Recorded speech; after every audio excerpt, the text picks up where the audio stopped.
Ouça o Agro, Gestão e Mercado, com Natália Fernandes, um podcast do Sistema CNA-Senar.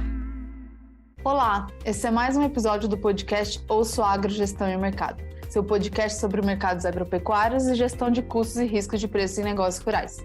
O episódio de hoje, plantio atrasado e safrinha recorde? Então a gente vai falar sobre desafios e potencial da produção brasileira de milho. Eu sou a Natália Fernandes, coordenadora do Núcleo de Inteligência de Mercado da CNA, e o nosso convidado de hoje é o Rafael Fogaça.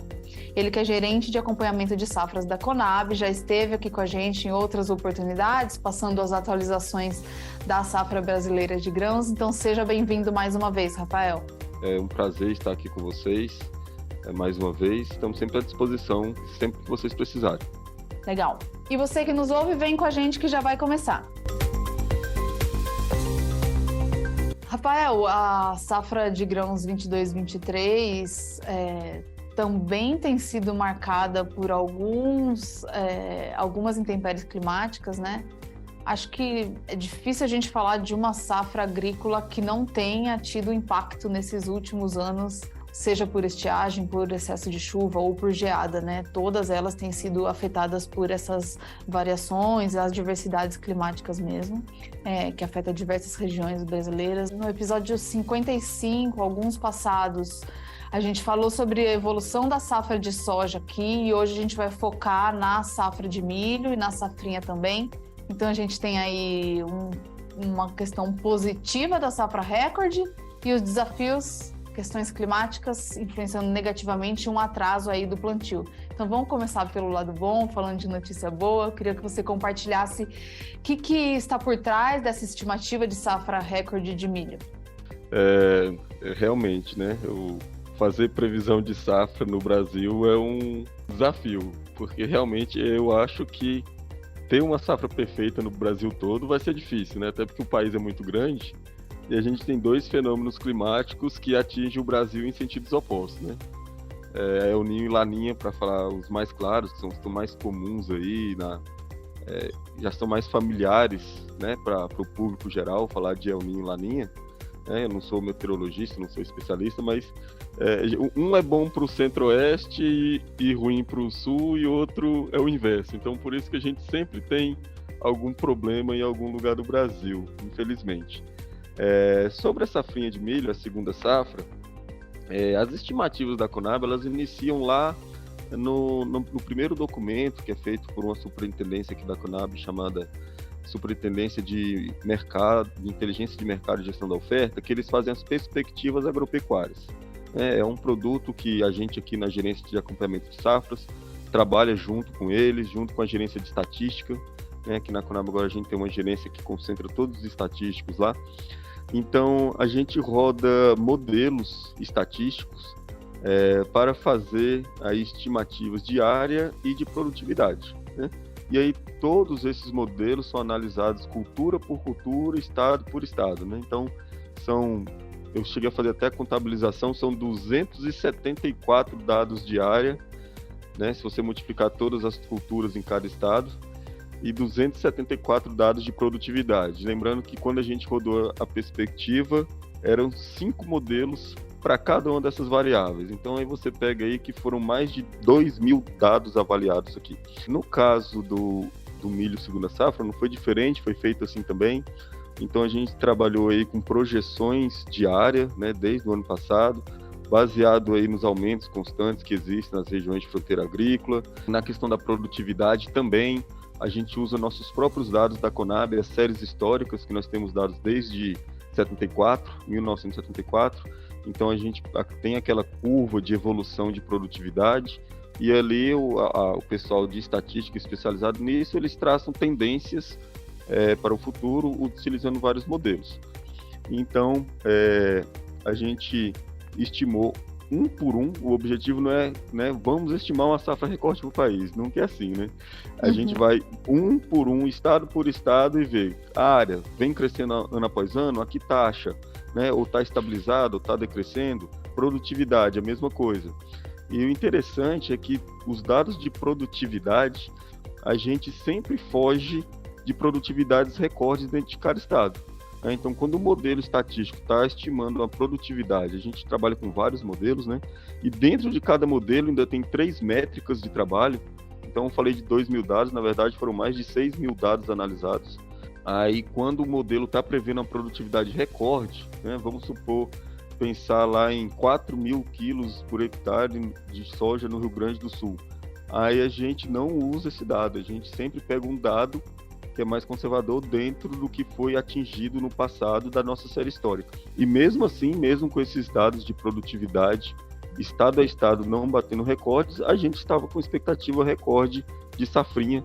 Então, apesar dela ser uma expectativa de recorde, mas ela de fato ela é bastante palpável e dentro de limites conservadores. A gente tem essa estimativa, então, a gente falou uma questão de adversidade climática, é importante falar também que tem uma recuperação das safras passadas, né, que tiveram problema, e mesmo assim não é só uma recuperação que fez com que a safra chegasse num nível de anos anteriores, ela está realmente superando os volumes anteriores, né, das safras passadas. Sim. É porque como a gente começou, né, a gente nunca tem um clima perfeito no Brasil, né, porque ou ela quebra no sul, ou no centro-oeste, ou no Mato Piba, às vezes não tão intensamente, às vezes só uma redução de produtividade, e quando a gente faz a expectativa de produtividade, a gente sempre pensa em condição de clima normal, né, se o clima acontecer normal, não precisa ser um clima excepcional, nada de doença, né, chuva só na hora certa, e a gente pensa assim, nos anos que teve um clima normal para esse estado, aí qual que é a produtividade estatística que está mais coerente? Então, basicamente a premissa é essa. E como você falou, como a gente sempre teve, né? A gente teve ano passado uma quebra de segunda safra de milho em Goiás, ano retrasado a gente teve geadas, a gente teve quebra de milho no Paraná, aí mais para trás ainda, nos anos que a gente estava tendo El Niño, né, para 4, 5 anos atrás, a gente estava tendo quebra de safra no centro-oeste, então é por isso que a produtividade de agora ela é dita como uma recuperação, mas é porque de fato a gente estava tendo quebras em estados diferentes a cada ano. E Rafael, quais são os estados, ou qual que é o estado que vai ter maior destaque nesse desempenho da safrinha de milho, né? Não pensando na maior participação em si, mas no que realmente vai ter um melhor desempenho, melhores índices de produtividade nesse levantamento de vocês? Então, se a gente não for pensar em volume, né? Se eu pensar só em volume, a resposta é bem fácil, né? Mato Grosso é o maior produtor de grãos do país, então ele está ali bem à frente, por exemplo, do segundo lugar. Mas se for pensar em questão de desempenho, de produtividade, a gente tem aqui uma perspectiva a atual, né, mais atual, que é o quinto levantamento, de 40% a mais de produtividade em Goiás. Mas lembrando, por quê? Porque teve uma quebra na safra anterior, né? O mesmo vale aí para o Distrito Federal, é um aumento de 38%. Minas Gerais foi outro estado, né, que a região produtora de grãos está bem concentrada em Noroeste, Triângulo Mineiro. Foi outra região que a estiagem chegou muito cedo na segunda safra, né? As chuvas já cortaram ali início de abril. Então é um estado que está prevendo aí um aumento de mais de 50% na produtividade, baseado numa recuperação porque safras passadas foram quebradas. Eu acho que esses estados lideram aí, né? Goiás, DF, Minas, né? Parte central do Brasil ali que teve problema no passado.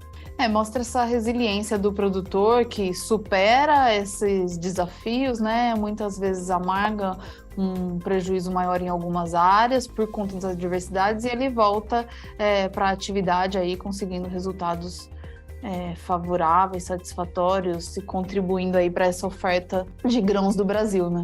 Agora, então a gente tem esse lado, estimativa de uma safra recorde, com certeza vocês estão considerando já as ocorrências atuais, então tanto os impactos na safra de verão de milho, dos estados que foram afetados, como um atraso de semeadura que tem sido identificado, que a Conab inclusive captou esse índice de uma semeadura um pouco mais atrasada, tardia. Então eu queria que você falasse um pouco já sobre isso, ao que se deve, quais são os estados que têm sido mais impactados e como que está mesmo essa evolução da semeadura no Brasil. No nosso último boletim publicado no início de fevereiro, a gente já trouxe uma pequena redução na área total de milho segunda safra a ser semeado em relação a perspectiva inicial, que ela é feita toda estatisticamente, mas a gente costuma acompanhar, né, esperar evoluir aí toda a semeadura para trazer aí as revisões nas áreas. O que a gente tem observado realmente, a gente não tem nenhum número ainda quantificado, mas por conta do atraso na colheita da soja, e a gente tem atraso aí por N motivos, o principal deles é por questão de chuvas frequentes, elas estão tanto estendendo o ciclo das lavouras de soja, quanto dificultando a maturação e secagem das lavouras, atrapalha ali um pouco também a operação de máquinas para a colheita, então a gente tem um leve atraso na colheita da soja em relação à safra anterior, e isso repercute diretamente no atraso na implantação do milho. Como a janela de semeadura do milho de segunda safra é muito mais curta, né, do que qualquer cultura de primeira safra, então a gente vislumbra sim essa possibilidade dos produtores que vão perder a janela reduzir ali a área de semeadura. Então, nos próximos levantamentos, né, o sexto levantamento que vai ser divulgado agora dia 9 de março, no sétimo levantamento mais concretizado, é possível sim a gente estar vislumbrando essa possibilidade de redução de área. Caso a área não reduza substancialmente, aí é a partir depois de semeada toda a área que a gente vai começar a quantificar o quanto aquelas lavouras atrasadas, plantadas ali fora da janela ideal, vão pesar na produtividade total, né? Que claramente, a gente sabe que uma lavoura semeada em tempo de risco, né? Ela corre muito mais risco, então a produtividade dela potencialmente já é menor. Essas revisões de produtividade, elas devem ocorrer após a total semeadura da segunda safra, que a gente pode adiantar que atualmente a semeadura do milho segunda safra está sim atrasada em relação ao ano passado, em cerca de uma semana, aí quando a gente trata do Brasil inteiro. A mesma data do ano passado, a gente tem um déficit aí então de 10%, 10 pontos percentuais de atraso, que é mais ou menos uma semana de plantio. Você tocou num ponto que eu ia destacar, que é essa questão do plantio fora da janela ideal, né? Isso também vai ter um impacto relacionado a quanto que o clima pode também afetar essa safra depois, né? Como você falou, nos próximos levantamentos a Conab vai conseguir capturar isso melhor para falar se realmente qual o percentual dela que vai ficar atrasada e quão atrasada, mas aí quando a gente chega mais perto do inverno, né, para depois de maio, junho, julho, que a gente tem um risco maior de geada, às vezes até de chuva, né, que pode comprometer aí o final da safrinha. Então, é um risco, né? Tem mais algum outro ponto que vocês avaliam que pode impactar a safrinha de milho pelo fato de ela estar sendo semeada um pouco fora da janela do plantio? Essa questão da semeadura fora da janela, ela vai pegar basicamente esses dois pontos que você mencionou, que é estiagem e geada, que é o que vai mais, digamos assim, nos demandar atenção. Lembrando que o milho safrinha ele é bastante concentrado, a produção dele no Brasil, o milho segunda safra. 4 estados brasileiros, né, concentram aí quase 90% da produção, cerca de 85%, 86%. Que é Mato Grosso do Sul e Goiás e o Paraná. Então, quando a gente fala de plantio atrasado, né, depois da janela ideal, no Paraná, sul de Mato Grosso do Sul, ali, às vezes até sul de São Paulo, a gente está já com medo de pegar uma geada, né? Uma geada que chegar mais precocemente, vai pegar lavouras ali em fase bastante suscetível, e aí pode haver uma quebra de safra. Mas o principal mesmo, em questão a ponto de afetar o volume de produção, seria uma estiagem prematura, né? Umas chuvas aí, por exemplo, cessando, igual aconteceu em Goiás no ano passado, no início de abril, aí não tem chuva suficiente para completar o ciclo. Imagina uma lavoura semeada em meados de março, e parar de chover em meados de abril, teve um mês de chuva, né? É bem pouco, uma lavoura que costuma ficar em torno de 150 dias em campo.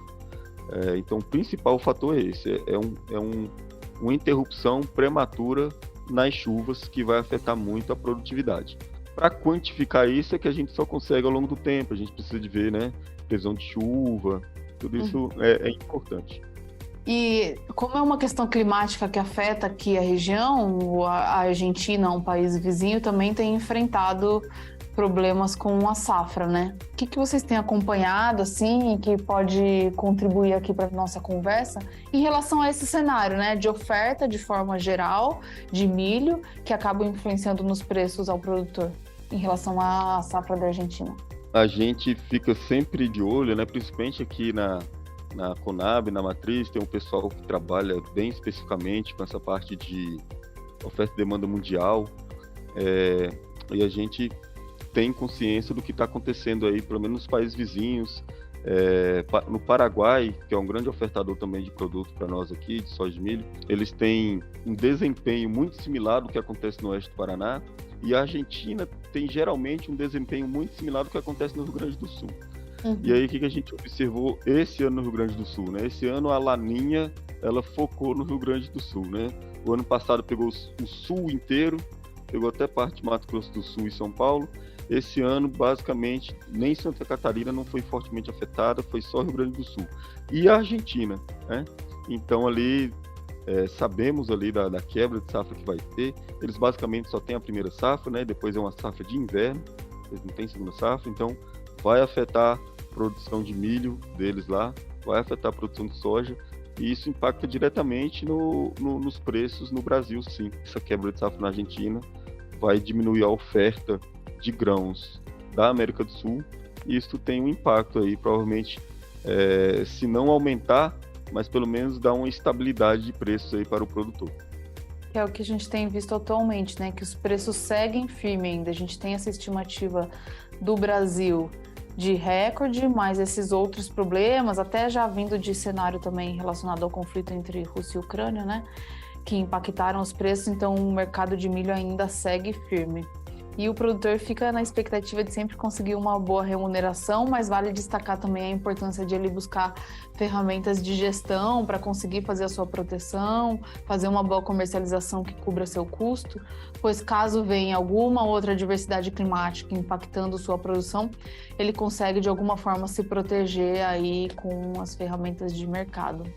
Rafael, em relação a pragas e doenças, vocês têm acompanhado alguma coisa que você acha que vale a pena destacar para o produtor ficar de olho, poder se preparar, algo fora do comum? A estimativa, assim, considera tudo dentro da normalidade. A gente está falando aí um pouco dessa questão da janela de plantio, então tem condições que podem ser um pouco diferenciadas, né? Por isso, vocês têm monitorado alguma coisa nesse sentido? Olha, Natália, o nosso acompanhamento de pragas e doenças, ele não é tão detalhado, né? A gente fica de olho em pragas e doenças quando elas chegam a ponto de afetar a produtividade de fato, no final lá, né? Então, se a gente tiver uma redução de produtividade significativa, 5%, 10%, e ela foi em decorrência de uma praga, então a gente menciona isso nos boletins, destaca isso nas divulgações de safra, tá?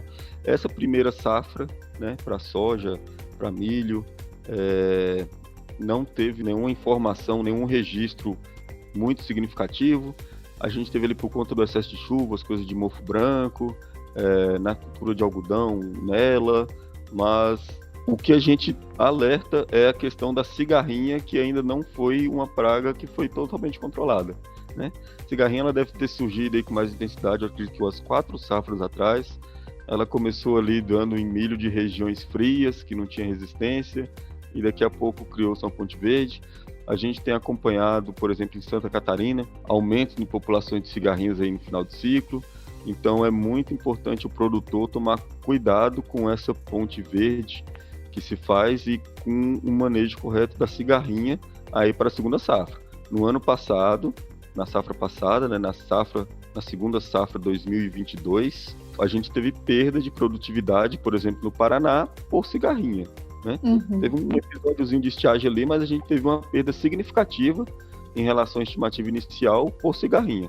Isso, inclusive, serviu de impulsionador, né, para os produtores ali optarem até por outros tipos de cultura, né, não ficar ali refém só do milho.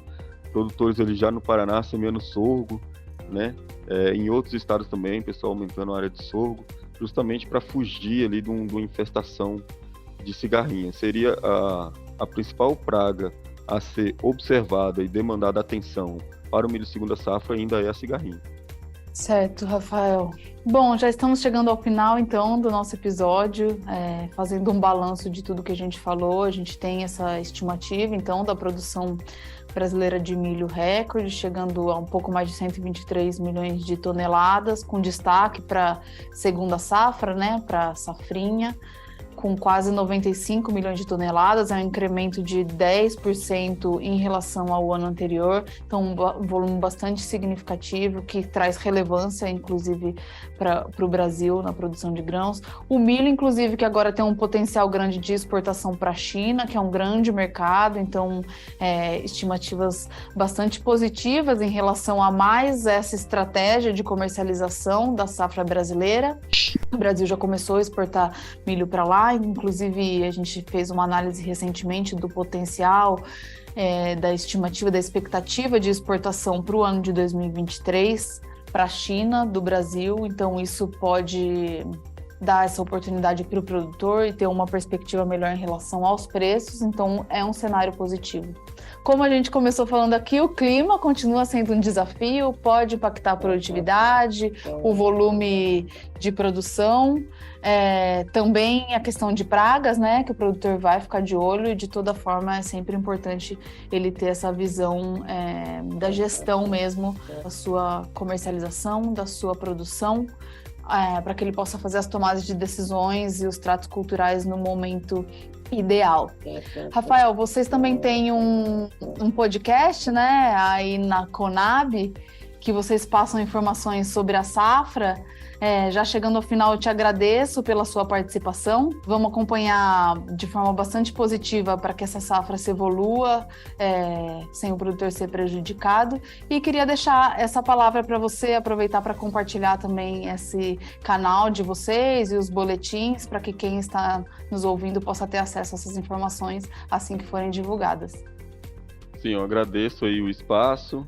Gostaria de lembrar aí a todo mundo que está ouvindo. A próxima divulgação da safra de grãos vai ser feita no dia 9 de março, às 9 horas da manhã, pelo nosso canal oficial do YouTube. No mesmo horário estarão publicados os dados, né, o boletim da safra de grãos, a tabela com os dados numéricos, quantitativos. Nós estamos disponibilizando também as apresentações, né, os slides com fotos aí, que a nossa equipe registra quando vai efetuar os trabalhos de campo. E lembrando sempre do nosso acompanhamento semanal, o Progresso de Safra, toda segunda-feira às 19 horas, está disponível em nosso site. As principais culturas nos principais estados, a gente publica a marcha de semeadura, a evolução de colheita e a fenologia das lavouras. Convido a todos a fazerem uso dessas ferramentas. Obrigada mais uma vez, Rafael, por estar aqui com a gente, por aceitar nosso convite, pela parceria sempre, né, trabalhando em prol do produtor rural. Aos que nos ouvem, obrigada pela audiência. Esse foi mais um episódio do podcast Ouça o Agro, Gestão e Mercado. Até o próximo episódio. Tchau, tchau. Ouça o Agro, Gestão e Mercado, com Natália Fernandes, um podcast do Sistema CNA Senar.